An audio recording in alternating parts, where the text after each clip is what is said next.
Hey fishing fans, it's Debbie Hansen for TakeMeFishing.org. And today we're here in the kitchen because we're just going to talk briefly about some of the best fish to eat as far as health and sustainability. Fish is a healthy part of any diet. It's a lean protein, it contains lots of healthy omega-3 fatty acids.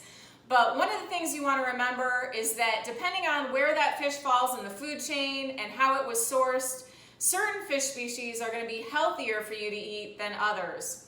Some of those species can include wild-caught Alaskan salmon, Arctic char, for example, or rainbow trout. The one thing that I would recommend is just check with the Environmental Protection Agency or check with the Monterey Bay Aquarium Seafood Watch program on any consumption advisories and guidelines.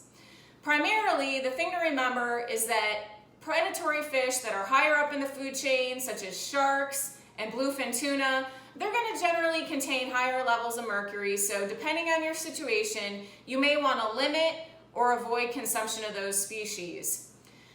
The main thing is learn how to properly identify the fish species that you catch and, of course, how to cook them thoroughly.